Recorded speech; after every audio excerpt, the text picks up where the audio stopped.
Abramos a palavra de Deus em João, capítulo 13. E deixa aberta a sua Bíblia nessa porção da Escritura Sagrada. Hoje nós não faremos a exposição de um texto específico, mas nós veremos a teologia bíblica e o raciocínio por trás de João num ponto que nós estamos tratando, que é a comunhão com o Senhor. E veremos de João 13 até o final do livro de João, do Evangelho de João. Oremos pedindo a bênção do Senhor, irmãos. Senhor Deus, o que nós cantamos, Senhor, é sincero. Que a nossa língua se apegue ao nosso paladar se nós nos esquecermos de Jerusalém. Que a nossa mão resseque toda, Senhor, se nós desprezarmos a Jerusalém. E aqui, Senhor, reunido com o povo de Sião, diante do Deus de Sião, é que nós somos lembrados das glórias que há em Jerusalém, na nova Jerusalém que o Senhor nos tem prometido, no Rei que ali habita e que reinará de mar a mar, de oriente a ocidente, de norte a sul. Senhor, fortalece o nosso coração para então nos deleitarmos na Tua presença. Nós oramos em nome de Jesus. Amém. Queridos, o nosso medo, irmãos, ele atrapalha a nossa comunhão com o Senhor. O apóstolo João, na sua epístola, 1 João, ele já nos havia alertado que onde o medo está presente, ali o amor não está aperfeiçoado. Paulo nos diz, irmãos, que recebemos do Pai, por meio do Filho, um espírito de adoção, pelo qual nós não somos mais escravos para temermos, mas recebemos um espírito que nos torna filhos, pelo qual nós chamamos Abba Pai. Só que aí, irmãos, no nosso dia a dia, nós pecamos contra o Senhor, e isso nos desanima a irmos até Ele, com o pensamento, de novo, Senhor, de novo eu pequei contra o Senhor. Como posso ter a cara de pau de me dirigir até o Senhor para ter reconciliação?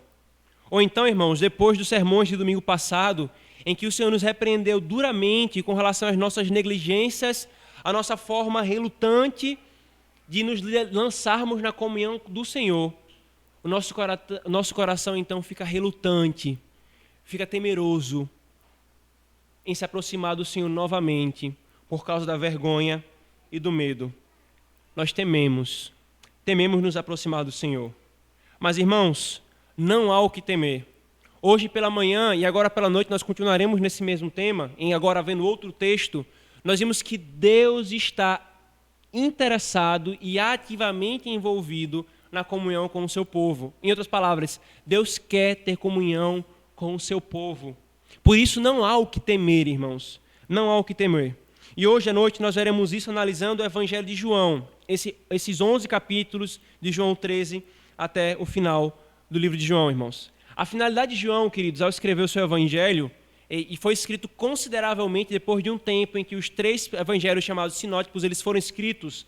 Esses 3 evangelhos, eles recebem esse nome porque eles juntos relatam os mesmos fatos, ou fatos similares com perspectivas distintas ou com ênfases distintas a fim de provarem um aspecto acerca de Cristo.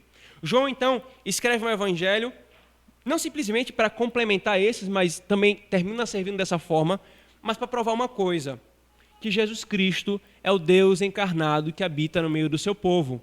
E nós vimos, irmãos, domingo passado, que João faz isso estruturando o seu evangelho em 7 milagres. Desses 7 milagres, irmãos, o último milagre que João se refere, ele fala de 6 milagres até a crucificação.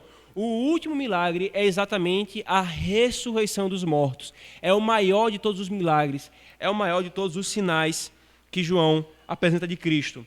Então, irmãos, do capítulo 2 até o 12, nós temos João narrando os 3 anos do ministério de Cristo de uma maneira muito rápida. Então, nesses 10 capítulos, nós temos os 3 anos do ministério de Cristo. Mas quando nós vamos a partir do 13 até o final do Evangelho de João, até o capítulo 21, João desacelera e passa a falar das últimas horas da vida de Cristo sobre a terra com os seus apóstolos, antes da crucificação e depois antes da sua ascensão. As suas palavras, então, irmãos, nessas últimas horas de Cristo, elas são profundas e cheias de teologia, cheias de consolo, cheias de verdades para os seus discípulos. E é com base nessas palavras, irmãos, que nós vamos ver a disposição de Cristo em ter comunhão com o seu povo, apesar do seu povo. A disposição de Cristo, irmãos, em ter comunhão comigo, apesar de mim. A disposição de Cristo em ter comunhão com você, apesar de você. É isso que nós vamos ver, irmãos, agora à noite nessa porção do Evangelho de João. E veremos isso de duas formas, queridos. Primeiro, nós veremos quem é esse povo com quem Cristo quer ter comunhão. E depois nós veremos quem é esse Cristo que quer ter comunhão com esse povo. Nós veremos essas duas coisas agora, irmãos. Primeiro, vejamos quem é esse povo com quem Cristo quer ter comunhão no capítulo 13. Irmãos, no capítulo 13, veja o que acontece, versículo 1. Ora, antes da festa da Páscoa, sabendo Jesus que era chegada a sua hora de passar deste mundo para o Pai, tendo amado os seus que estavam no mundo, amou-os até o fim. Durante a ceia, tendo já o diabo posto no coração de Judas Iscariotes, filho de Simão, que traísse a Jesus, sabendo este que o Pai tudo confiara às suas mãos e que ele viera de Deus e voltava para o Pai, levantou-se da ceia, tirou a vestimenta de cima e, tomando uma toalha, cingiu-se com ela. Depois deitou água na bacia e passou a lavar os pés dos discípulos e enxugou-los com a toalha com que estava cingido. Aproximou-se, pois, de Simão Pedro e este lhe disse: Senhor, tu me lavas os pés? Tu lavas os pés a mim? Até aqui, irmãos. Aqui parece uma pergunta muito interessante, né? Pedro, com todo o cuidado e reverência para com o Senhor Jesus, ele fica horrorizado com o fato de Jesus lavar os seus pés. E qual é o horror que está por trás disso aqui, irmãos? Porque o lavar pés no Antigo Oriente, primeiro, era uma necessidade básica da população. Eles andavam num ambiente deserto, as estradas cheias de poeira, muita poeira acumulava nos seus pés e nos seus calcanhares. Então, quando se chegava numa casa, uma das primeiras coisas que se fazia era lavar os pés. Lavar os pés. E esse era um serviço do mais baixo escravo que tivesse naquela casa. Então, quando os apóstolos veem Cristo fazendo isso, ele lavando aos pés deles, então, naturalmente, Pedro fez assim: Senhor, o Senhor vai nos lavar os pés, o Senhor é nosso Senhor. Isso não é um trabalho para o Senhor, isso é um trabalho para um escravo. Apesar de parecer, irmãos, reverência da parte de Pedro, o que está por trás aqui é uma coisa muito pior. Muito pior. Abram, por favor, irmãos, Lucas, capítulo 9, versículo 46, para que entendamos quem são esses discípulos com quem Cristo quer ter comunhão. Quem sou eu e quem é você? Lucas, capítulo 9, versículo 46.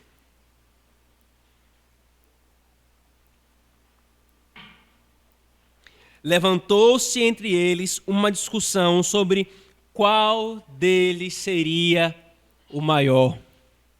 Lucas, capítulo 22, ainda em Lucas, capítulo 22, versículo 24 e 27.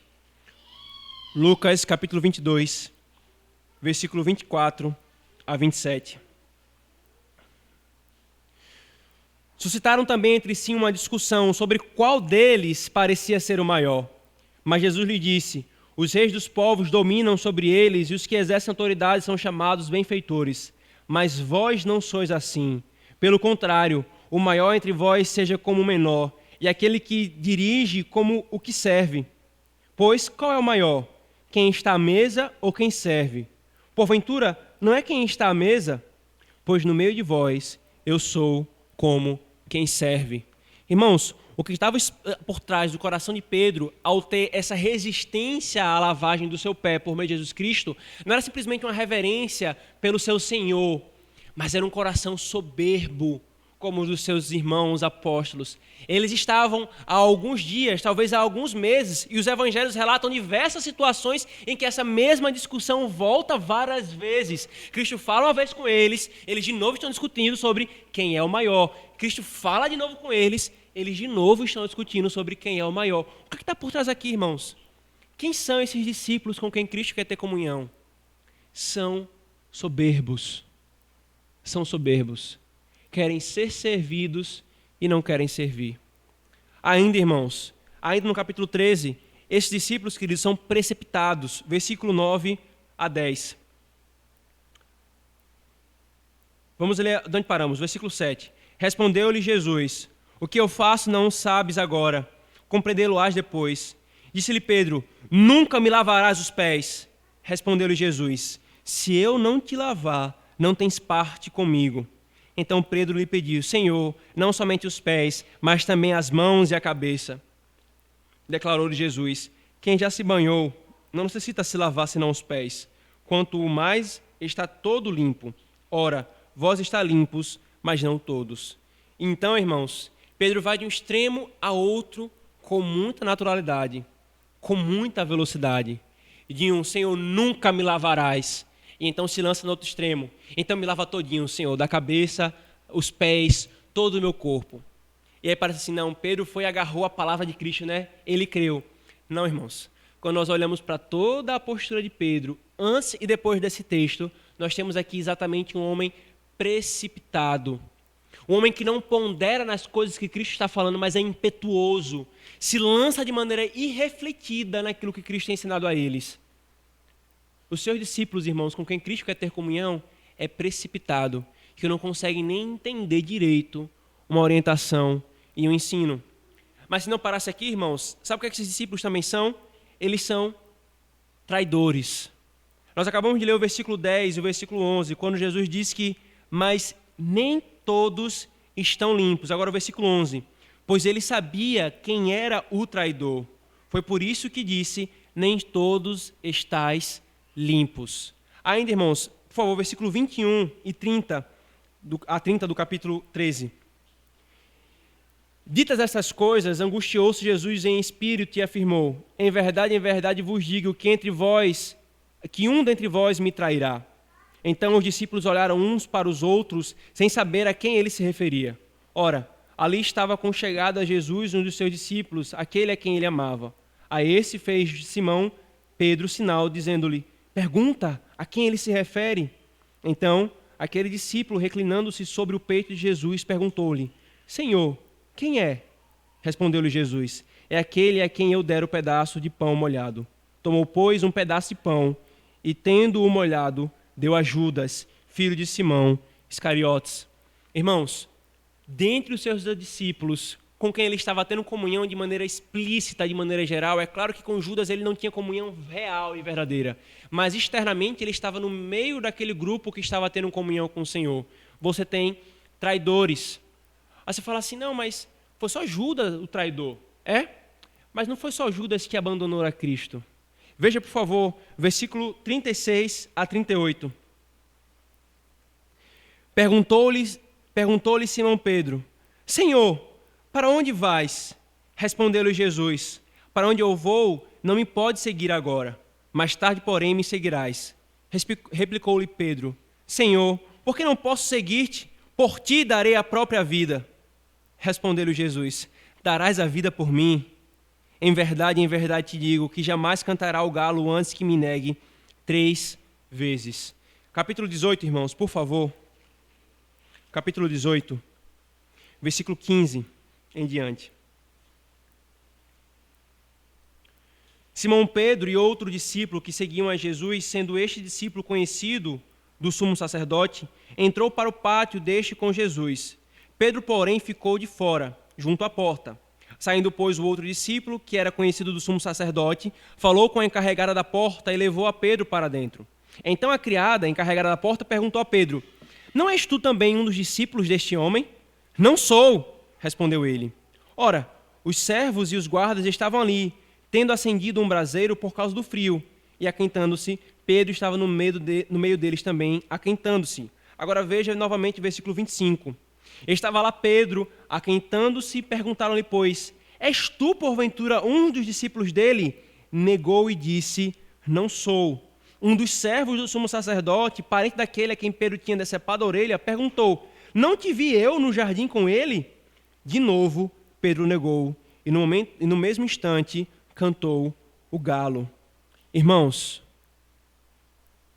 sim, Judas foi o traidor, mas no meio dos apóstolos de Cristo havia aquele que negou a Cristo na hora que ele precisava estar do lado dele. Mas ele não simplesmente negou.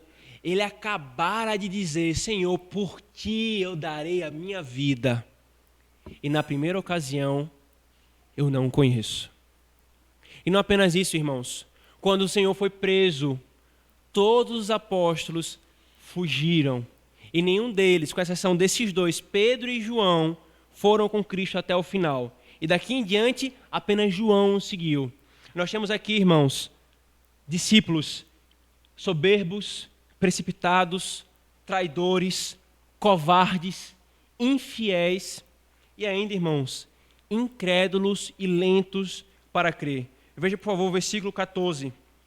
Capítulo 14, versículo 8 a 11.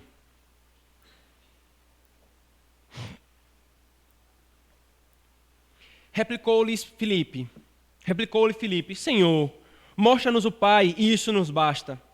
Disse-lhe Jesus, Filipe, há tanto tempo eu estou convosco e não me tens conhecido. Quem me vê a mim, vê o Pai. Como dizes tu, mostra-nos o Pai. Não creis que eu estou no Pai e o Pai está em mim? As palavras que eu vos digo, não as digo por mim mesmo, mas o Pai que permanece em mim faz as suas obras. Crede-me que estou no Pai e o Pai em mim. Crede ao menos por causa das mesmas obras. Ainda, irmãos, capítulo 20, por favor, versículo 24 e 25.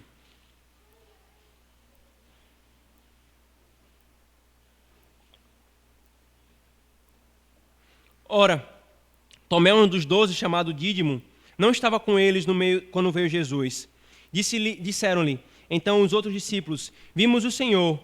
Mas ele respondeu, se eu não vir nas suas mãos o sinal dos cravos, ali não puser o dedo, e não puser a mão no seu lado, de modo algum acreditarei. Soberbos, precipitados, covardes, infiéis, traidores, incrédulos, lentos para crer na palavra de Deus. Irmãos, esses são os homens para quem Cristo deu a vida. São com esses que ele intentou e quer ter comunhão, irmãos. Esses discípulos são exatamente como eu e você. São exatamente como eu e você. Nós somos soberbos, irmãos, uns com os outros e para com Deus. Queremos sempre que os outros nos sirvam, mas nós não queremos servir e achamos um fardo servir. Sempre queremos que minhas necessidades sejam supridas e não pensamos em nenhum momento em suprir a necessidade dos outros. Nós somos precipitados, irmãos, em tudo que o Senhor nos ensina. Somos precipitados nos votos e nas promessas por ignorância ou por impulso. Nós somos precipitados quando Deus nos ensina uma coisa e caminha conosco ensinando devagarzinho aquilo, mas nós já somos alvoroçados e queremos fazer afirmações categóricas sobre aquilo, sem a humildade de aprender até o fim. Nós somos covardes e infiéis, irmãos, como Pedro, negando ao Senhor todos os dias com as nossas ações. E quando os homens olham para nós e diz, ora, tu não és um discípulo de Cristo? E as nossas ações, a nossa boca não precisa nem abrir para dizer que não, porque as nossas ações muitas vezes já estão gritando, eu nem o conheço. O pior, irmãos, é quando os homens não podem nem falar, mas tu fala parecido com Cristo, porque nem isso é parecido. Nós somos covardes, irmãos, e infiéis. Nós somos como incrédulos, queridos, e lentos para aprender. As promessas de Deus estão diante de nós, mas nós somos incrédulos no tocante a elas. Deus nos tem ensinado vez após vez, irmãos, verdades, e até de forma repetitiva, uma mesma verdade sendo afirmada. Mas nós somos lentos para crer nelas e para vivermos o que Deus tinha nos ensinado, irmãos. Nós rapidamente conseguimos declarar um credo, uma confissão de fé, uma pergunta de um catecismo, versículos, doutrinas elaboradas. Mas nosso coração é lento para realmente crer nelas e vivê-las, irmãos. Preferimos crer no mundo e nos que nossos olhos veem, nas nossas ambições, nas nossas opiniões, nas nossas aspirações, nos nossos desejos, a crermos na palavra de Deus. Isso sou eu E isso é você, irmão. E o que eu vou falar agora pode parecer estarrecedor, mas é exatamente com pessoas assim que Cristo veio para possibilitar e efetivar a comunhão. É com esse povo que ele está buscando pela palavra e pelo seu Espírito para ter comunhão, irmãos.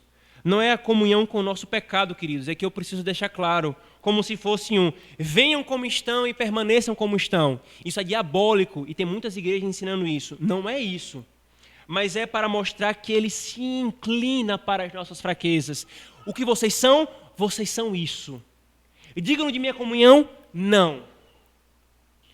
Para longe de mim vocês deveriam estar, mas eu graciosamente quero ter comunhão com vocês.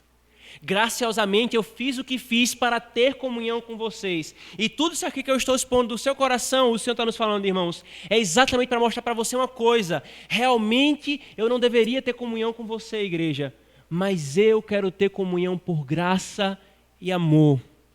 Por graça e amor.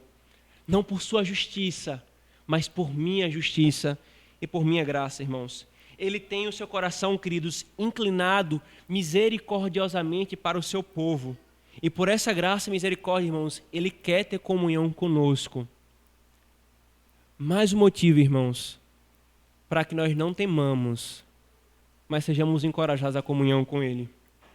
Esse, queridos, é o coração do povo. Mas esse período também, esse trecho de João, queridos, nos mostra também, nos revela o coração de Cristo. Enquanto o coração dos discípulos estavam sendo revelados, e aqui, o coração dos discípulos estavam sendo revelados, e o de Cristo também estava sendo revelado. E o mais interessante de tudo aqui, irmãos, é que Cristo fez o que fez, ciente de tudo desde o começo. Veja, ele não precisava ver Pedro dizendo, Senhor, por ti eu morrerei, e então vê-lo negando. Ele sabia que Pedro falaria isso. Ele não apenas sabia, como ele disse, Pedro, você vai fazer. Mas mais especificamente, irmãos, lá no início de João, uma coisa nos é falada. João, capítulo 2, por favor. Versículo 23 e 25.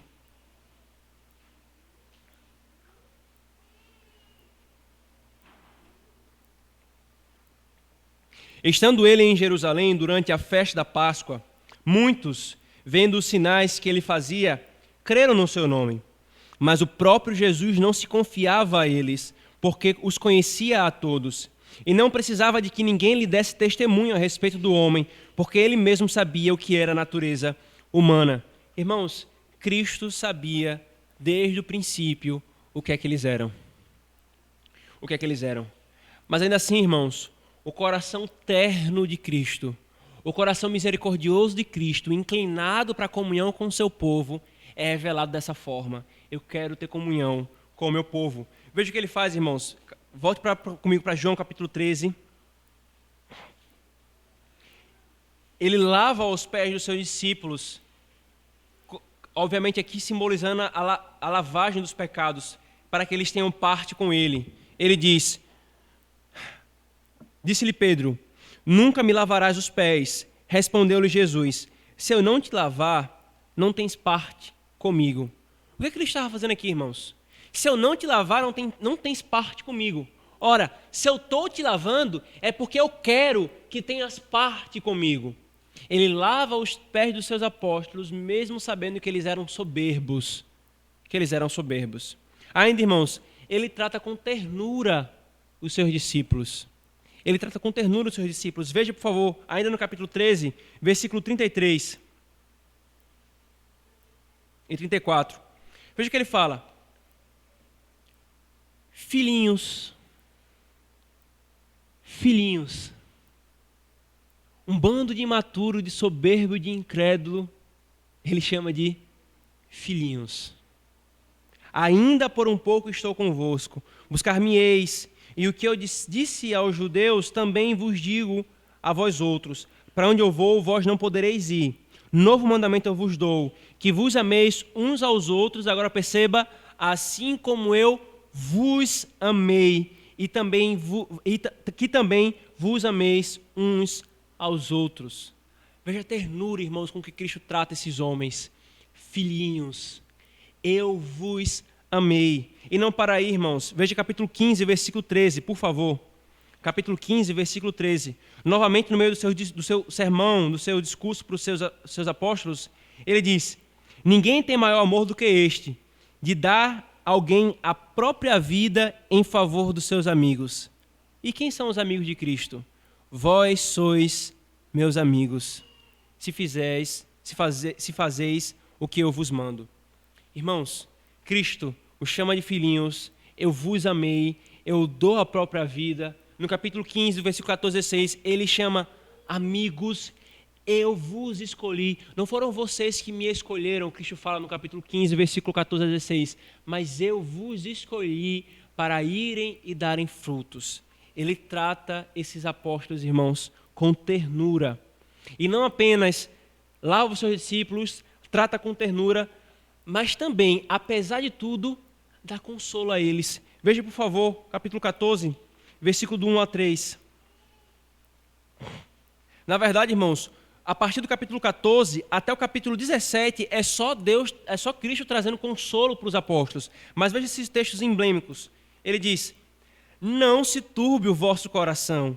Credes em Deus, credes também em mim. Na casa de meu pai há muitas moradas. Se assim não fora, eu vos teria dito, pois vou preparar-vos lugar. E quando eu for e vos preparar lugar, voltarei e vos receberei para mim mesmo, para que onde eu estou, estejais vós também. O que é que Cristo está fazendo, irmãos? Não se turbe o vosso coração. Ora, eles acabaram de receber a notícia no capítulo 13 de que um discípulo vai traí-lo, um outro vai negá-lo 3 vezes. Ele acabou de dizer no capítulo 13 que ele ia para um lugar que eles não poderiam ir. Como é que o coração dos discípulos estavam? Tristes, pesados. Está chegando a hora em que nosso Senhor vai embora. E o que é que o nosso Senhor faz? Ele poderia ser duro com eles, mas ele para e consola o coração deles. Não se turbe o vosso coração. Eu preparei morada para vocês, eu estou indo preparar morada para vocês. Eu disse para vocês que vocês não podem ir agora para onde eu vou, mas eu vou voltar e vou levar vocês para estarem exatamente onde eu estou. Não se turbe o vosso coração. Explicitamente, irmãos, capítulo 16, versículo 33, quando ele está caminhando para terminar esse discurso e fazer sua oração final em favor dos seus apóstolos e dos discípulos que creriam nele no futuro, ele diz: estas coisas vos tenho dito para que tenhais paz em mim. No mundo passais por aflições, mas tende bom ânimo, eu venci o mundo. O coração de Cristo, irmãos, inclinado para o seu povo. Se não bastasse, irmãos, ele ora pelo seu povo. Todo o capítulo 17 é exatamente a oração do Senhor em favor do seu povo. Tendo Jesus falado essas coisas, levantou os olhos ao céu e disse: Pai, é chegada a hora. E ele começa a orar intercedendo em favor do seu povo, dos seus apóstolos que ali estavam com ele e daqueles que ainda creriam no seu nome. Se não bastasse, irmãos, ainda, veja o versículo, por favor, capítulo 18, versículo 8 e 9.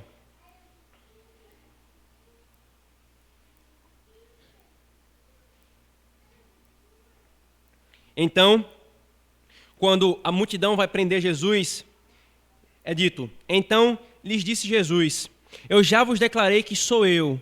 Se é a mim, pois, que buscais, deixai ir estes, para que se cumprisse a palavra que dissera: não perdi nenhum dos que me destes. Irmãos, Cristo estava sendo preso para ser levado à cruz. Com quem é que ele estava preocupado? Com seus discípulos. É a mim que vocês querem. Eu sou o pastor que dou a vida pelas ovelhas.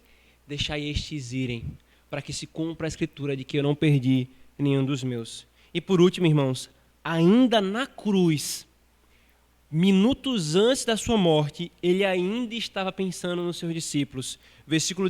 Capítulo 16, capítulo 19, versículo 26 e 27.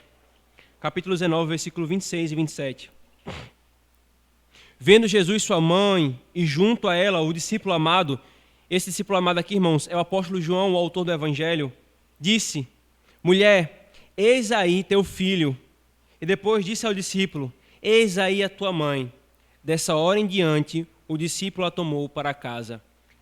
Na cruz, ele ainda estava preocupado com os seus discípulos. E lembremos, irmãos, Maria era sua mãe, mas era uma discípula sua. João era um seu discípulo. Ele preocupado em não deixar a sua mãe, sua discípula, desamparada, e entregando ela ao seu discípulo, João.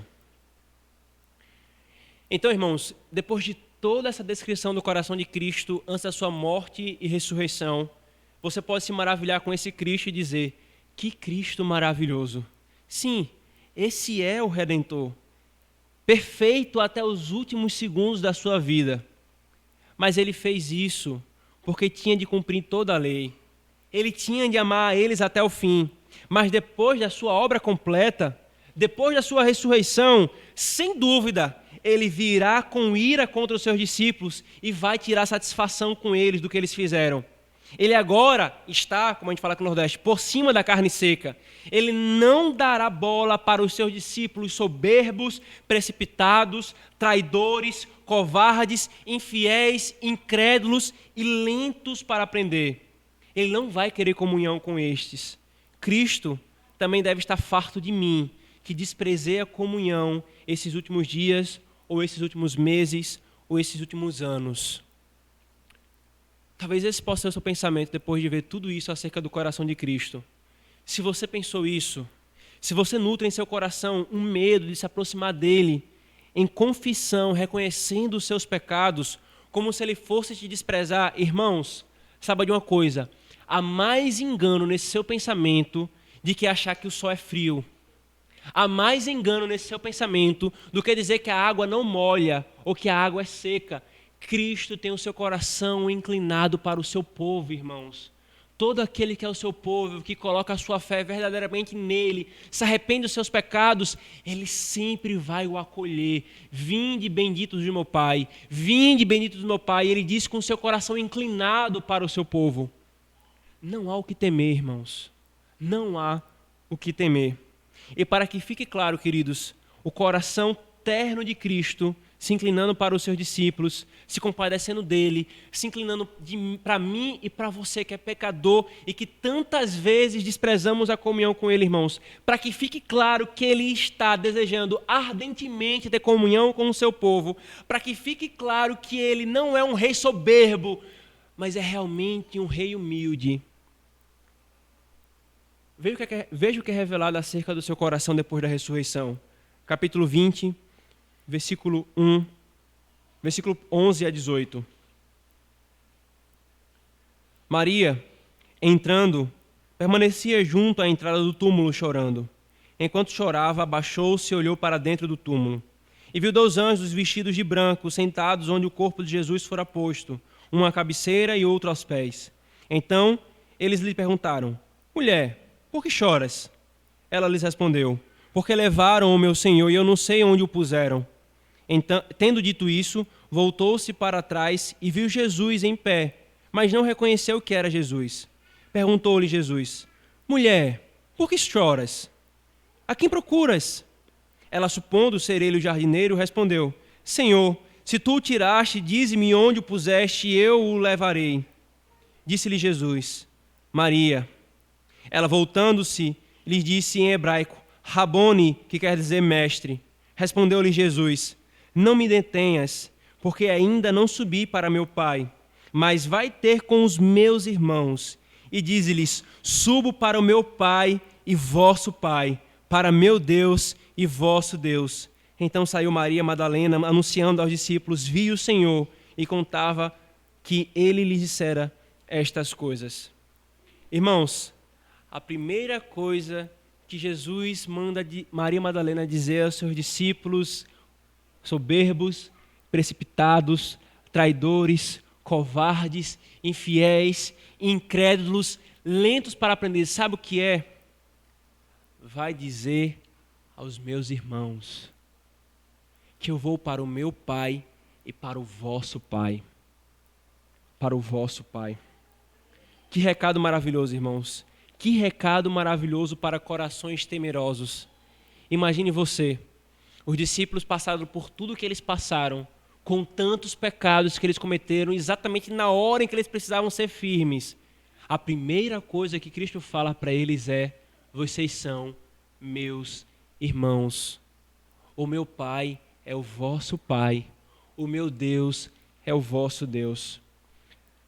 Nós todos, irmãos, pensaríamos que assim como eles não permaneceram com Cristo em seus sofrimentos, assim também Cristo agora se mostraria um estranho para com eles em sua glória.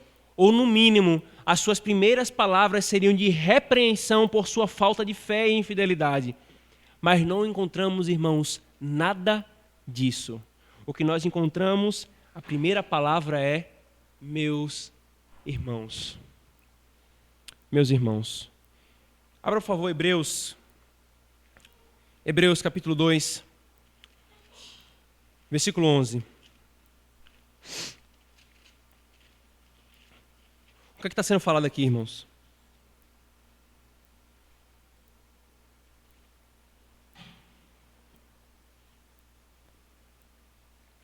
Pois tanto o que santifica como os que são santificados, todos vêm de um só. Por isso é que ele não se envergonha de lhe chamar irmãos, dizendo: a meus irmãos declararei o teu nome e cantar-te-ei louvores no meio da congregação. Sabe de quem que o autor está se referindo aqui, irmãos? A Cristo. Ele não se envergonha de chamar o seu povo de seus irmãos. Isso aqui, irmãos, não é porque ele não seja Deus, ele é Deus, mas é porque ele tomou a nossa natureza, a nossa carne, então se fez como um de nós. Ele nos chama de irmãos. Isso, irmãos, é uma grande demonstração de amor e condescendência da parte de Cristo. Chamar os discípulos de meus irmãos, depois de tudo o que os discípulos fizeram. Irmãos, é uma grande condescendência da parte de Cristo chamar você de meu irmão, depois de todo o desprezo que você deu para ele até aqui. Chamar para nós, chamar a mim de meu filho, meu irmão, depois de tudo o que nós fizemos, irmãos. Com toda certeza, queridos, seus irmãos se envergonharão dele.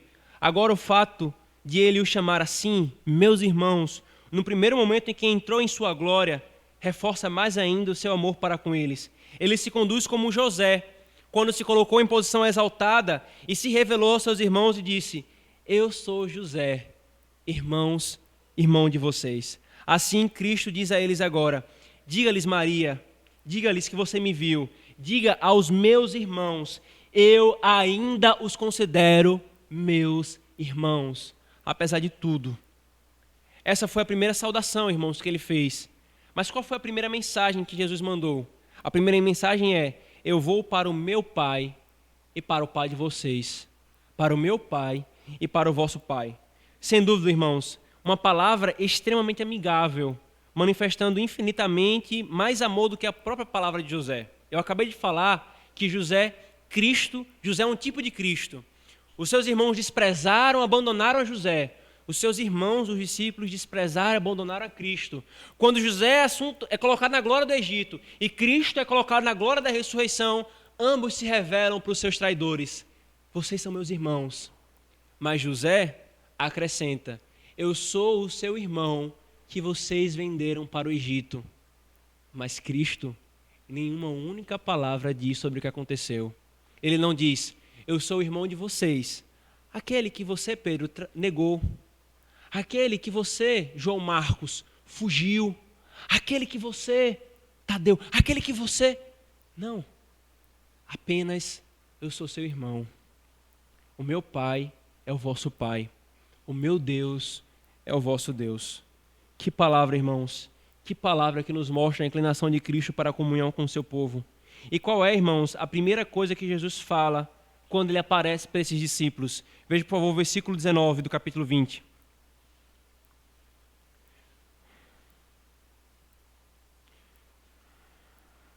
Versículo 19 do capítulo 20. Ao cair da tarde daquele dia, o primeiro dia da semana, trancadas as portas da casa onde estavam os discípulos com medo dos judeus, veio Jesus, pôs-se no meio dele e lhes disse: paz seja convosco. Paz seja convosco. Irmãos, a primeira coisa que Cristo fala para os apóstolos, diretamente para eles, é paz. Disse Ryle, comentando esse texto, ele diz: podemos estar certos de que ele falou com especial referência ao estado da consciência dos seus apóstolos, aos acontecimentos dos últimos dias e ao futuro ministério deles. Paz e não culpa. Paz e não uma denúncia das falhas. Paz e não reprimenda foi a primeira palavra que aquele pequeno grupo de apóstolos ouviu dos lábios do seu Senhor após a ressurreição. Paz. Por que tudo isso Cristo fez, irmãos? Por que Cristo fez isso dessa forma? Para nos mostrar que, apesar de nós, Ele quer ter comunhão conosco, restaurando-nos, santificando-nos para a comunhão com Ele, para o qual nós somos chamados. Mas ainda, irmãos, não para aqui a revelação do coração de Cristo. Veja capítulo 20, versículo 26 e 29. Passados 8 dias, estavam outra vez ali reunidos os seus discípulos e Tomé com eles. E estando as portas trancadas, veio Jesus, pôs-se no meio e disse-lhes: Paz seja convosco.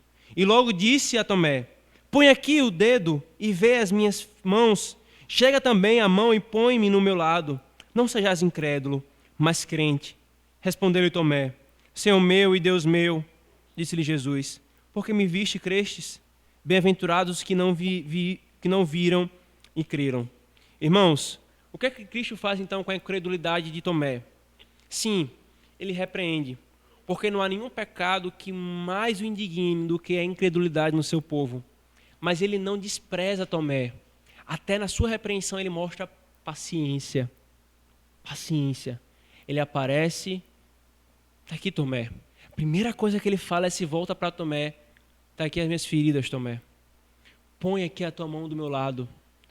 Não seja incrédulo, Tomé, mas crente. Pacientemente ele repreendendo o seu povo.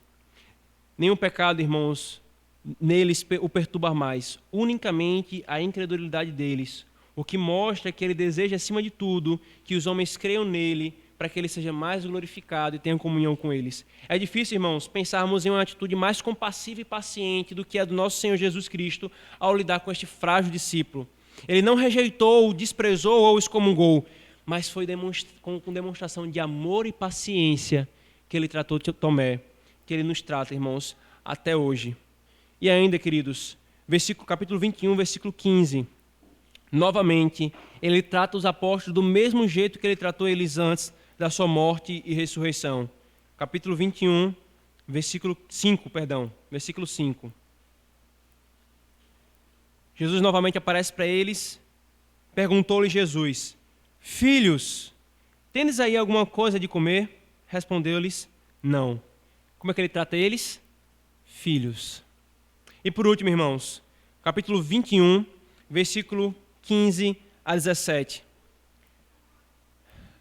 Cristo, irmãos, Cristo está tão inclinado para o seu povo que Pedro poderia dar-se por satisfeito todas as evidências gerais e genéricas do perdão e da compaixão de Cristo.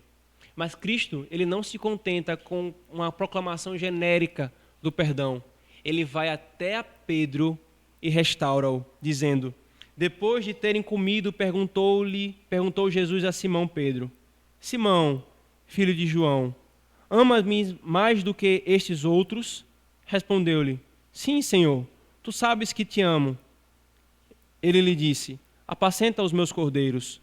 Tornou a perguntar-lhe pela segunda vez: Simão, filho de João, tu me amas? Ele lhe respondeu: Sim, Senhor, tu sabes que te amo. Disse-lhe Jesus: Pastoreai as minhas ovelhas. Pela terceira vez, Jesus lhe perguntou: Simão, filho de João, tu me amas? Pedro entristeceu-se por ele ter lhe dito pela terceira vez: Tu me amas? E respondeu-lhes: Senhor, tu sabes todas as coisas, tu sabes que eu te amo. Jesus lhe disse: Apacenta as minhas ovelhas. Quantas vezes Pedro negou a Jesus? 3 vezes. Quantas vezes novamente Cristo pergunta a João acerca do seu amor? 3 vezes. Restaurando a Pedro, dando-lhe a oportunidade dele confessar e professar não mais a sua rejeição por Cristo, mas o seu amor por Cristo. Ele lida, irmão, de forma particular com Pedro. Contudo, não diz a ele nem mesmo uma palavra sobre os seus pecados, nem a respeito de tê-lo negado, mas apenas busca dele um testemunho do seu amor. Pedro, tu me amas. Irmãos, Cristo ama ouvir do seu povo: Senhor, tu sabes que eu te amo. Queridos, Tudo isso aqui, irmãos, não é para desleixo, não é para leniência, não é para nós nos largarmos no pecado, não. É para que nós tenhamos certeza e afugentarmos de todo e qualquer medo, todo e qualquer sussurro de Satanás na nossa consciência, dizendo, não se aproxime do teu Cristo, Ele não te receberá. Ele não te receberá. Ele está glorioso e você é pecador. Não, irmãos. Cristo fez questão de deixar claro para o seu povo, soberbo, incrédulo, traidor, covarde, eu quero ter comunhão com vocês. E agiu para restaurar esse povo. Por isso, crente, você não tem motivos para não se aproximar de Cristo. Não creia nas mentiras de Satanás sussurradas ao seu coração, com seus dardos inflamados. Cristo quer ter comunhão com você. Lance fora o que nós temos visto até hoje pela manhã, a preguiça, a negligência, o desprezo, a tolice de desprezar a comunhão com esse Deus maravilhoso. E lance fora também qualquer medo. Não, pastor, o senhor não sabe como é que está meu coração. Eu desprezei tanto a Cristo, Ele não vai me receber. Se você colocou a sua fé nele e você é chamado povo seu, Ele vai lhe receber sim. Porque o seu coração está inclinado para o seu povo. Vá até Ele, peça perdão por sua negligência e desprezo e caminhe para a mais profunda comunhão. Irmãos, eu não escondo de nós que a Escritura diz que é pecado desprezar a comunhão com o Senhor. E é o que nós vimos nesses últimos 3 sermões. Mas é tão pecado quanto, se não maior, pensar mal acerca de Cristo, por alguma visão equivocada que traz mais temor ao coração do que confiança amorosa na sua graça, e não ir até Ele pedindo perdão e restauração. Se Ele não é glorificado, irmãos, com o nosso desprezo pela comunhão, menos ainda Ele é glorificado com o nosso subsequente desprezo em nós irmos até Ele para a restauração da nossa comunhão. Se você tem sido negligente, crente, se nós temos desprezado de alguma forma a comunhão com o Senhor, não demore. Procure Ele ainda hoje em oração e confissão de pecados, clamando, Senhor, me perdoa, mas eu quero usufruir de comunhão com o Senhor, a comunhão que o Senhor conquistou. Ele deu todas as provas, irmãos, para que o seu povo cresce nele e cresce que Ele tem o coração inclinado para Ele, apesar desse povo, para que o povo cresça que Ele quer ter comunhão conosco. Não demore, crente. E se você não crê em Cristo, saiba de uma coisa, você não pode ter comunhão com o Senhor enquanto você não colocar sua confiança apenas nele. Mas a partir do momento que você depositar sua fé nele, arrepender dos seus pecados, tenha certeza, não importa o que você tenha feito, não importa o que você foi no passado, se você está arrependido, confia na justiça dele, despreza com ódio tudo que você foi e fez, o coração dele está inclinado para você, ele vai lhe receber. Usufruamos, irmãos, da comunhão com o Senhor. Oremos.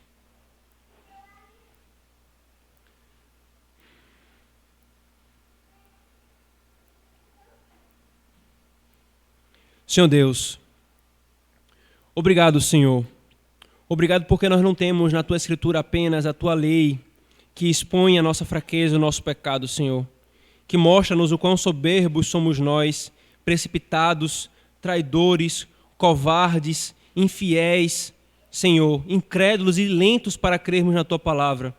Mas a Tua palavra também nos dá, Senhor, a gloriosa imagem do coração do nosso amado Redentor, Cristo Jesus, compassivo para com pecadores arrependidos e que colocam a sua fé nele, como o seu povo que se inclina para nós, Senhor. Muito obrigado por isso, Senhor. Que o nosso coração seja fortalecido nessas verdades que temos meditado até aqui. Que a comunhão com o Senhor seja uma marca constante da nossa caminhada, Senhor. Que os cultos públicos dessa igreja, Senhor, sejam sempre lotados com o povo que aqui se reúne nessa igreja, desejosos de ter comunhão contigo. Que os cultos domésticos, Senhor, sejam constantes em nossas casas, desejosos de em família termos comunhão contigo, bem como, Senhor, a nossa devoção privada com o Senhor. Ó Deus, obrigado por essa revelação da Tua palavra. Obrigado por ser esse Deus compassivo e misericordioso que se inclina para o Teu povo e quer ter comunhão conosco. Nós oramos em nome de Jesus. Amém.